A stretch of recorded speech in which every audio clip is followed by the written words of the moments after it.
जय हिंद, वंदे मातरम। स्वागत है आप सभी का सक्सेस वर्ल्ड एमसीक्यू चैनल पर। तो चलिए, आज बिहार पुलिस एग्जाम 2022 के लिए न्यू प्रैक्टिस सेट 3 चलेगा। तो जल्दी से सभी लोग लाइव में आ जाइए।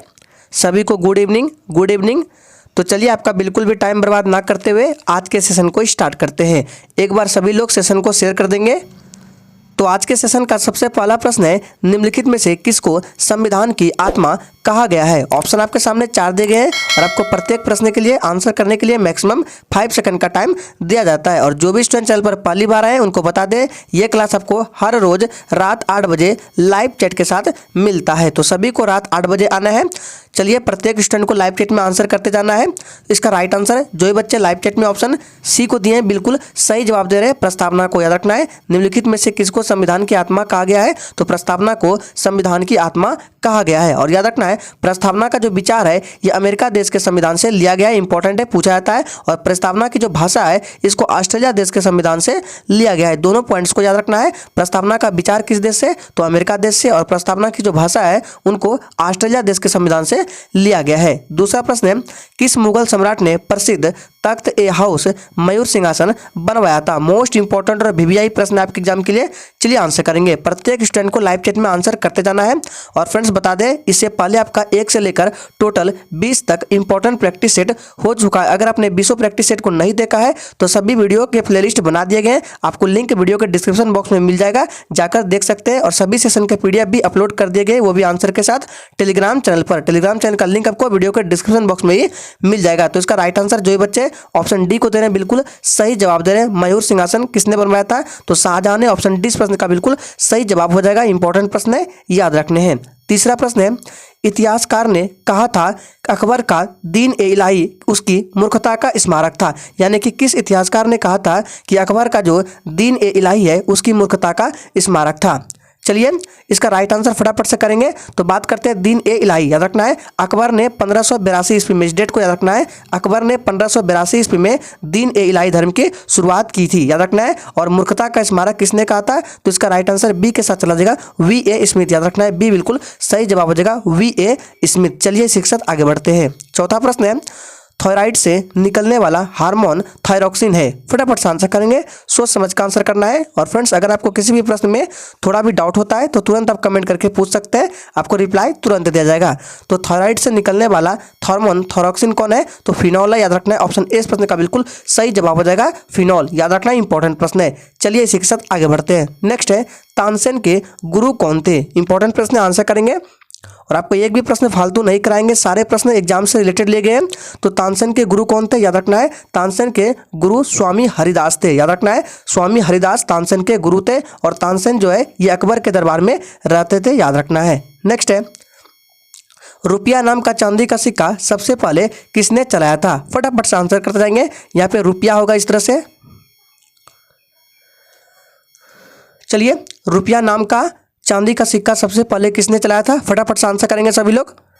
तो इसका राइट आंसर, जो बच्चे सी को दे रहे हैं, बिल्कुल सही जवाब दे रहे हैं, शेरशाह ने। याद रखना है, ऑप्शन सी प्रश्न का बिल्कुल सही जवाब हो जाएगा। चलिए शिक्षक आगे बढ़ते हैं।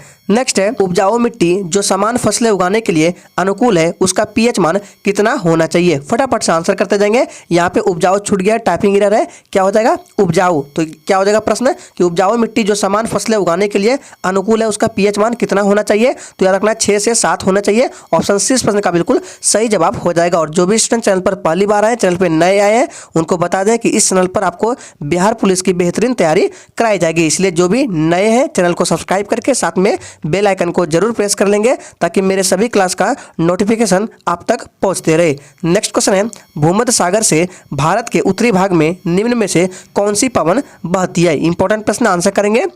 और फ्रेंड्स, सेशन के एंड में अपना स्कोर जरूर देना है कि आपने कितने प्रश्न का सही जवाब दिए हैं। तो भूमध्य सागर से भारत के उत्तरी भाग में निम्न में से कौन सी पवन बहती है, तो पछुआ विक्षोभ। याद रखना है, ऑप्शन ए प्रश्न का बिल्कुल सही जवाब हो जाएगा, पछुआ विक्षोभ। चलिए आगे बढ़ते हैं। नेक्स्ट है, आईने अकबरी का लेखक कौन था। मोस्ट इंपॉर्टेंट प्रश्न आंसर करेंगे। आईने अकबरी का लेखक कौन था, फैजी, अबुल फजल, टोडरमल या अब्दुल कादिर।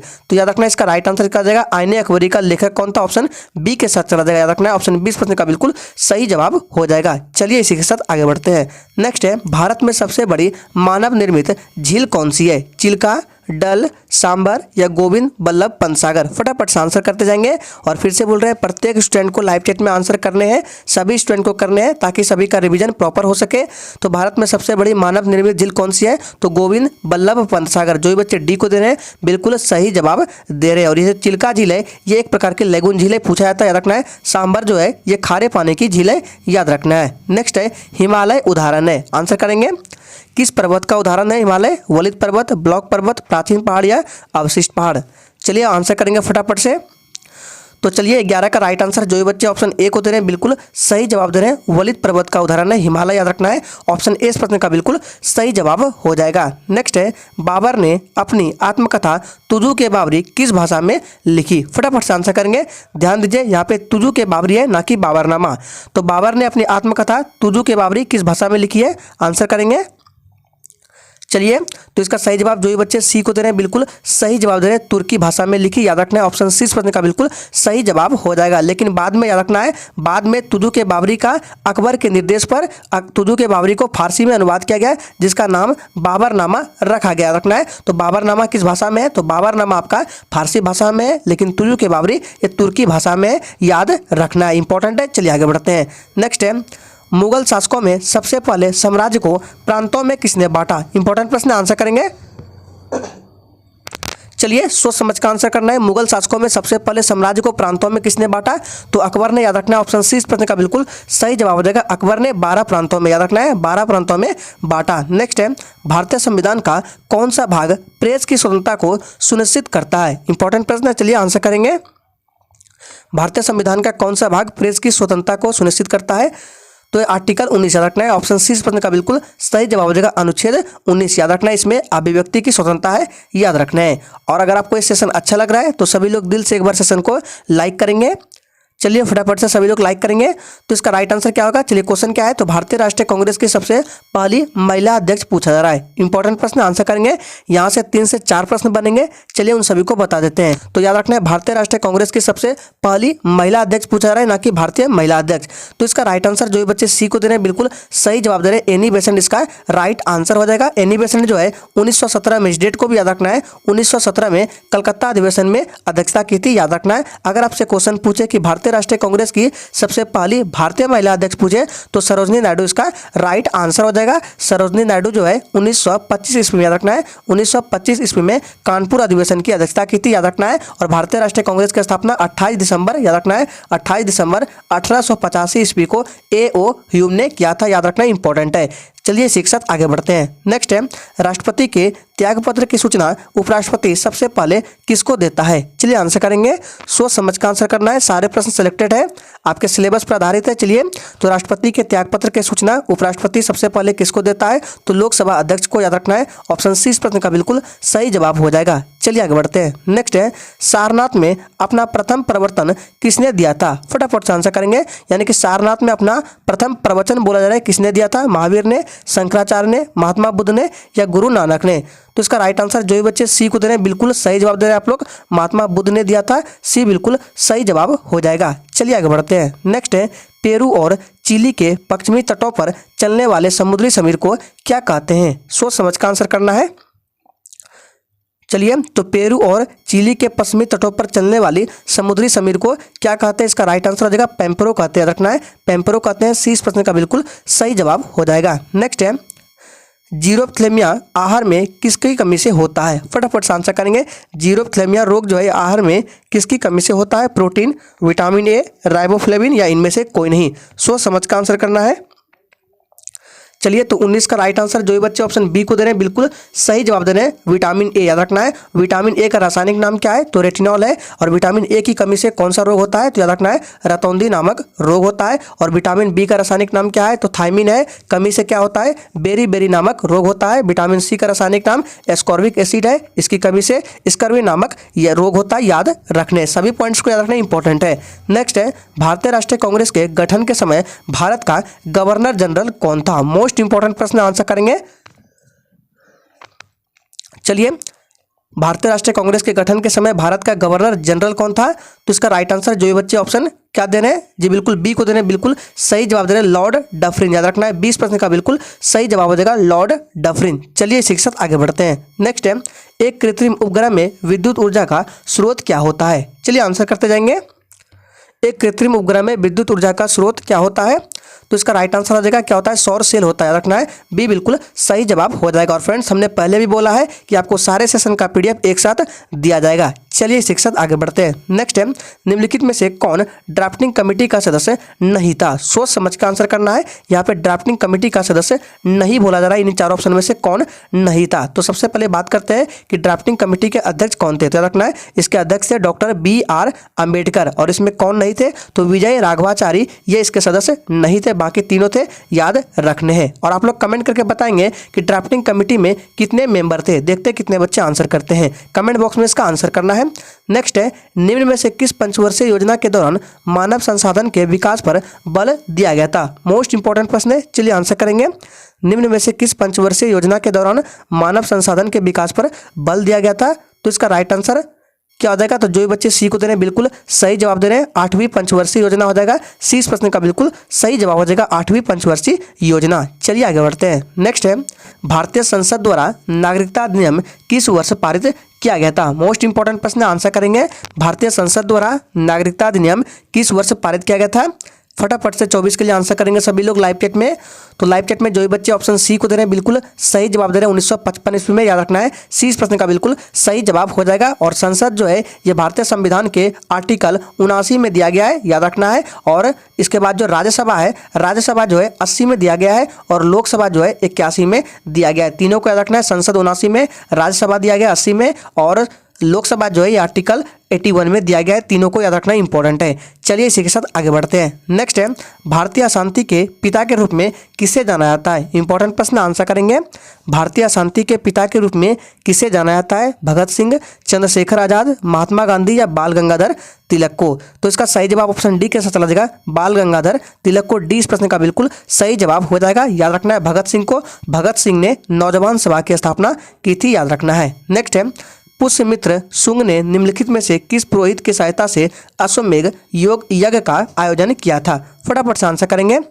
पुष्यमित्र शुंग ने निम्नलिखित में से किस पुरोहित की सहायता से अश्वमेध यज्ञ का आयोजन किया था? इसका राइट आंसर है पतंजलि। याद रखना है सी इस प्रश्न का बिल्कुल सही जवाब देगा पतंजलि। चलिए आगे बढ़ते हैं। नेक्स्ट है, भारतीय संविधान के किस अनुच्छेद में कहा गया है कि निर्देशात्मक सिद्धांत किसी भी अदालत द्वारा परिवर्तनीय नहीं है? मोस्ट इंपॉर्टेंट प्रश्न है, सोच समझ कर आंसर करना है, थोड़ा सा एक्स्ट्रा टाइम दे रहे हैं। चलिए, भारतीय संविधान के किस अनुच्छेद में कहा गया है कि निर्देशात्मक सिद्धांत किसी भी अदालत द्वारा परिवर्तनीय नहीं है? इसका सही जवाब जो बच्चे बी को दे रहे हैं बिल्कुल सही जवाब दे रहे हैं अनुच्छेद 37 में। याद रखना है 20 प्रश्न का बिल्कुल सही जवाब हो जाएगा। नेक्स्ट है, हरिप्रसाद चौरसिया किस वाद्य यंत्र से संबंधित है? आंसर करेंगे, सोच समझ कर आंसर करना है। चलिए, हरिप्रसाद चौरसिया किस वाद्य यंत्र से संबंधित? फटाफट से आंसर करेंगे। तो इसका राइट आंसर जो बच्चे ए को देने बिल्कुल सही जवाब दे रहे हैं बांसुरी से हो जाएगा। ऑप्शन ए इस प्रश्न का बिल्कुल सही जवाब हो जाएगा, क्या हो जाएगा? बांसुरी। चलिए आगे बढ़ते हैं। नेक्स्ट है, निम्नलिखित में से एक कोशिका का कौन सा भाग प्रोटीन के संश्लेषण के लिए उत्तरदायी है? फटाफट से आंसर करेंगे। और जिसने अभी तक सेशन को लाइक नहीं किया सभी लोग दिल से एक बार सेशन को जरूर लाइक करेंगे। तो निम्नलिखित में से एक कोशिका का कौन सा भाग प्रोटीन के संश्लेषण के लिए उत्तरदायी है? तो राइबोसोम। याद रखना है डी बिल्कुल सही जवाब हो जाएगा राइबोसोम। नेक्स्ट है, निम्नलिखित में से किस रसायन का प्रयोग कपड़ों से जंग के दाग हटाने के लिए प्रयोग किया जाता है? चलिए आंसर करेंगे। आपको बताना है कौन सा रसायन है जिसका प्रयोग कपड़ों पर से जंग के दाग को हटाने के लिए प्रयोग किया जाता है। सही जवाब क्या हो जाएगा? तो ऑक्जेलिक अम्ल हो जाएगा। याद रखना है सी इस प्रश्न का बिल्कुल सही जवाब हो जाएगा ऑक्जेलिक अम्ल। नेक्स्ट है, निम्नलिखित में से किस आंदोलन के दौरान तिलक स्वराज फंड की स्थापना की गई थी? फटाफट से आंसर करेंगे। चलिए, निम्नलिखित में से किस आंदोलन के दौरान तिलक स्वराज फंड की स्थापना की गई थी? सही जवाब है असहयोग आंदोलन। याद रखना है असहयोग आंदोलन के दौरान। ऑप्शन 20 प्रश्न का बिल्कुल सही जवाब हो जाएगा। नेक्स्ट है, निम्नलिखित में से भारतीय शिक्षा का मैग्ना कार्टा किसे कहा जाता है? मोस्ट इंपॉर्टेंट और वीवीआई प्रश्न आपके एग्जाम के लिए। आंसर करेंगे, निम्नलिखित में से भारतीय शिक्षा का मैग्ना कार्टा किसे कहा जाता है? तो वुड्स डिस्पैच को। याद रखना है ये बिल्कुल सही जवाब हो जाएगा वुड्स डिस्पैच को। चलिए आगे बढ़ते हैं। नेक्स्ट है, निम्नलिखित उनके कार्यकाल के दौरान की गई थी? सोच समझ का आंसर करना है। निम्नलिखित में से किस वायसराय की हत्या उनके कार्यकाल के दौरान की गई थी? तो इसका राइट आंसर क्या हो जाएगा, कौन सा वॉइस रहता है, इसका राइट आंसर ऑप्शन चला देगा। जो भी बच्चे ए को दे रहे हैं बिल्कुल सही जवाब दे रहे हैं, लॉर्ड मेयो याद रखना है, ये बिल्कुल सही जवाब हो जाएगा। अंडमान निकोबार याद रखना है, अंडमान निकोबार में हत्या कर दी गई थी, याद रखना है। चलिए आगे बढ़ते हैं। नेक्स्ट है, निम्नलिखित में से किसे मराठा मैकियावेली कहा जाता है। आंसर करेंगे, निम्नलिखित में से किसे मराठा मैकियावेली कहा जाता है। फटाफट से आंसर करेंगे सभी लोग। इसका सही जवाब जो भी बच्चे ऑप्शन क्या दे रहे हैं जी बिल्कुल नाना फडणवीस को बिल्कुल सही जवाब हो जाएगा, नाना फडणवीस को याद रखना है। ऑप्शन ए इस प्रश्न का बिल्कुल सही जवाब हो जाएगा। नेक्स्ट है, श्रीरंगपट्टनम की संधि का संबंध किस युद्ध से है। चलिए आंसर करेंगे, श्रीरंगपट्टनम की संधि का संबंध किस युद्ध से है। तो याद रखना ये जो संबंध है तृतीय आंग्ल मैसूर युद्ध से है। ऑप्शन बी इस प्रश्न का बिल्कुल सही जवाब देगा, तृतीय आंग्ल मैसूर युद्ध से। चलिए आगे बढ़ते हैं। नेक्स्ट है, निम्न में से कौन सी मिट्टी अनाज की खेती के लिए सबसे उपयुक्त है। आंसर करेंगे, आपको आंसर करना है इन चारों ऑप्शन में से कौन सी मिट्टी है जो अनाज की खेती के लिए सबसे उपयुक्त है। तो 36 का राइट आंसर जो भी बच्चे लाइव चैट में ऑप्शन ए को दे रहे हैं बिल्कुल सही जवाब दे रहे हैं, जलोढ़ मिट्टी याद रखना है। ए इस प्रश्न का बिल्कुल सही जवाब हो जाएगा, जलोढ़ मिट्टी। और याद रखना है ये सबसे ज़्यादा उपजाऊ मिट्टी है, याद रखने हैं। और जलोढ़ मिट्टी दो प्रकार की होती है, एक होती है पुरानी जलोढ़ मिट्टी और दूसरा नवीन जलोढ़ मिट्टी। अगर आप लोगों को आंसर पता है तो कमेंट बॉक्स में करना है, पुरानी जलोढ़ मिट्टी को क्या बोलते हैं और नवीन जलोढ़ मिट्टी को क्या बोलते हैं। नेक्स्ट है, खेड़ा सत्याग्रह के दौरान गांधी जी के प्रसिद्ध सहयोगी में से एक थे, कौन थे। आंसर करेंगे इन चार ऑप्शन में से। और खेड़ा सत्याग्रह कब हुआ था, तो याद रखना है इसकी शुरुआत 1918 ईस्वी में, याद रखना है खेड़ा सत्याग्रह की शुरुआत 1918 ईस्वी में। और खेड़ा सत्याग्रह के दौरान गांधी जी के प्रसिद्ध सहयोगी में से कौन थे, इसका राइट आंसर क्या आ जाएगा जी बिल्कुल इसका राइट आंसर जो बच्चे ए को दे रहे हैं बिल्कुल सही जवाब दे रहे हैं, सरदार पटेल याद रखना है। ऑप्शन ए इस प्रश्न का बिल्कुल सही जवाब हो जाएगा। चलिए शिक्षक आगे बढ़ते हैं। नेक्स्ट है, भारत में वर्षा का संबंध किससे नहीं है। सोच समझ कर आंसर करना है, सारे ऑप्शंस को ध्यान से पढ़िए। भारत में वर्षा का संबंध बोला जा रहा है किससे नहीं है, पर्वत विज्ञान, संवहन, चक्रवात या एंटी साइक्लोन। तो इसका राइट आंसर क्या जाएगा जी बिल्कुल एंटी साइक्लोन से हो जाएगा। इसका एंटी साइक्लोन से वर्षा का संबंध नहीं है, याद रखना है। एंटी साइक्लोन में क्या होता है, मौसम साफ सुथरा रहता है। चलिए आगे बढ़ते हैं। नेक्स्ट है, अनुच्छेद 356 के तहत जारी आपातकाल की घोषणा को संसद द्वारा अनुमोदित किया जाना चाहिए, कितने महीने के लिए। आंसर करेंगे, सोच समझ का आंसर करना है। यहाँ पे ध्यान से पढ़िए क्या बोला है, संसद के द्वारा अनुमोदित किया जाना चाहिए, कितने महीने के लिए। तो याद रखना है 2 महीने के लिए, 2 मंथ याद रखना है। 20 प्रश्न का बिल्कुल सही जवाब हो जाएगा, एकदम नया प्रश्न है, 2 महीने के लिए। चलिए शिक्षक आगे बढ़ते हैं। नेक्स्ट है, रॉकी माउंटेन किस महाद्वीप में स्थित है। फटाफट से आंसर करते जाएंगे, रॉकी माउंटेन किस महाद्वीप में स्थित है। तो याद रखना है ये उत्तरी अमेरिका में है। ऑप्शन ए इस प्रश्न का बिल्कुल सही जवाब हो जाएगा, उत्तरी अमेरिका में। नेक्स्ट है, भारत में बुर्जिल दर्रा किस राज्य में स्थित है। फटाफट से आंसर करते जाएंगे, भारत में बुर्जिल दर्रा किस राज्य में स्थित है, जम्मू कश्मीर, हिमाचल प्रदेश, उत्तराखंड या सिक्किम। तो इसका सही जवाब ऑप्शन ए के साथ चला जाएगा, जम्मू कश्मीर में रखना है। भारत में बुर्जिल दर्रा किस राज्य में है, तो जम्मू कश्मीर में। ऑप्शन ए इस प्रश्न का बिल्कुल सही जवाब हो जाएगा। एक पूछा जाता है नाथुला और जेलेपला दर्रा, जो कि अक्सर एग्जाम में पूछा जाता है, तो याद रखना है नाथुला दर्रा और जेलेपला दर्रा ये कहाँ है, तो सिक्किम राज्य में, दोनों याद रखने हैं। चलिए शिक्षक आगे बढ़ते हैं। नेक्स्ट है, भारत के किस राज्य में काली मृदा का विस्तार सर्वाधिक है। इंपॉर्टेंट प्रश्न, आंसर करेंगे। चलिए काली मृदा से संबंधित 1 से 2 प्रश्न बताते हैं, इंपॉर्टेंट है। तो याद रखना है भारत में किस राज्य में काली मृदा का विस्तार सर्वाधिक है, तो गुजरात में। याद रखना है सी बिल्कुल सही जवाब हो जाएगा। और ये जो काली मृदा है इसमें कपास की खेती सर्वाधिक होती है, याद रखना है। और काली मृदा का अन्य नाम रेगुड़ मृदा भी है, काली कपासी भी है, चरनोजम भी है, याद रखने हैं। चलिए आगे बढ़ते हैं। नेक्स्ट है, भारत के किस राज्य में सर्वप्रथम जीएसटी बिल पास किया गया था। सोच समझ का आंसर करना है, फटाफट से आंसर करते जाएंगे। चलिए और याद रखना है सबसे पहले जीएसटी लागू कहाँ हुआ था, तो सबसे पहले जीएसटी 1954 ईस्वी में। याद रखना है सबसे पहले जीएसटी 1954 ईस्वी में फ्रांस पहला देश है जहाँ पर लागू किया गया था। चलिए शिक्षक आगे बढ़ते हैं। नेक्स्ट है, भारत में राष्ट्रीय आय का गणना किसके द्वारा की जाती है। चलिए आंसर करेंगे। चलिए भारत में राष्ट्रीय आय की गणना किसके द्वारा की जाती है, तो याद रखना ये केंद्रीय सांख्यिकी आयोग के द्वारा। ऑप्शन 20 प्रश्न का बिल्कुल सही जवाब हो जाएगा, केंद्रीय सांख्यिकी आयोग के द्वारा की जाती है, याद रखने हैं। चलिए आगे बढ़ते हैं। नेक्स्ट है, निम्नलिखित में से कौन सी कमेटी महानियंत्रक एवं लेखा परीक्षक के रिपोर्ट की जाँच करती है। फटाफट से आंसर करेंगे, निम्नलिखित में से कौन सी कमेटी महानियंत्रक एवं लेखा परीक्षक के रिपोर्ट की जाँच करती है। तो इसका राइट आंसर क्या जाएगा जी, बिल्कुल 45 का राइट आंसर ऑप्शन ए के साथ चला जाएगा। क्या जाएगा, लोक लेखा समिति। याद रखना है, लोक लेखा समिति, यानी कि बोला जा रहा है कैग, CAG, कैग की रिपोर्ट की जांच कौन सी समिति करती है, तो लोक लेखा समिति। चलिए इसी के साथ आगे बढ़ते हैं। नेक्स्ट है, ईस्ट इंडिया एसोसिएशन के संस्थापक कौन था? फटाफट से आंसर करेंगे। ईस्ट इंडिया एसोसिएशन के संस्थापक कौन था? चलिए, तो इसका सही जवाब क्या आ जाएगा जी, बिल्कुल इसका राइट आंसर ऑप्शन चला जाएगा 46 का बी के साथ। जो भी बच्चे बी को दे रहे हैं बिल्कुल सही जवाब दे रहे हैं, दादा भाई नेहरू जी। कहाँ पर हुआ था? तो ईस्ट इंडिया एसोसिएशन की स्थापना लंदन में। रखना है, लंदन में किया था किसने? तो दादा भाई नौरोजी ने। याद रखना इंपॉर्टेंट है। और फ्रेंड्स, आपकी जानकारी के लिए बता दें कि जैसे ही ये क्लास खत्म होगा उसके बाद ठीक रात 9 बजे लाइव चैट के साथ GK GS का 10 मिनट का क्लास चलेगा, जो कि डेली रात 9 बजे होगा। अगर आपका GK GS वीक है या ऐसे स्टूडेंट जो अभी हाल ही में कॉम्पिटिटिव एग्जाम के क्षेत्र में आए हैं, तो उन सभी को क्लास को अवश्य ज्वाइन करना है, क्योंकि यह क्लास आपको 0 से टॉप लेवल तक ले जाएगा, जिसमें सभी प्रश्नों का डिस्कशन पूरा डिटेल के साथ किया जाएगा। अगर आप करना चाहते हैं तो 9 बजे आ सकते हैं। चलिए आगे बढ़ते हैं। नेक्स्ट है, निम्न में से किस पुरास्थल से जूते हुए खेत के साक्ष्य प्राप्त हुए हैं? फटाफट से आंसर करेंगे। यहाँ पे क्या होगा, जूते हुए खेत के साक्ष्य किस स्थल से प्राप्त हुए हैं पूछा गया प्रश्न, इंपॉर्टेंट है। तो इसका राइट आंसर कालीबंगा हो जाएगा। और कालीबंगा कहाँ है? तो राजस्थान में है, याद रखने हैं। नेक्स्ट है, महात्मा बुद्ध को ज्ञान की प्राप्ति हुई थी? फटाफट से आंसर करते जाएंगे जी, बिल्कुल रात 9 बजे ये क्लास होगा। हर रोज 10 मिनट का, ओनली 10 मिनट का होगा, 10 से 15 मिनट का क्लास होगा, जिसमें GK GS का पूरा निचोड़ दिया जाएगा आपको। तो महात्मा बुद्ध को ज्ञान की प्राप्ति कहाँ हुई थी? तो याद रखना पीपल के पेड़ के नीचे। ऑप्शन ए इस प्रश्न का बिल्कुल सही जवाब हो जाएगा। अगर बात करें स्थान, तो बोध गया में हुआ था, याद रखने हैं। नेक्स्ट है, स्वतंत्र भारत का प्रथम गवर्नर जनरल कौन था? यहां से आपको 3 प्रश्न बताते हैं जो कि अक्सर एग्जाम में पूछे जाते हैं और कंफ्यूज भी होते हैं। तो बात करते हैं स्वतंत्र भारत का प्रथम गवर्नर जनरल कौन था? तो फटाफट से पहले इसका आंसर करेंगे आप लोग।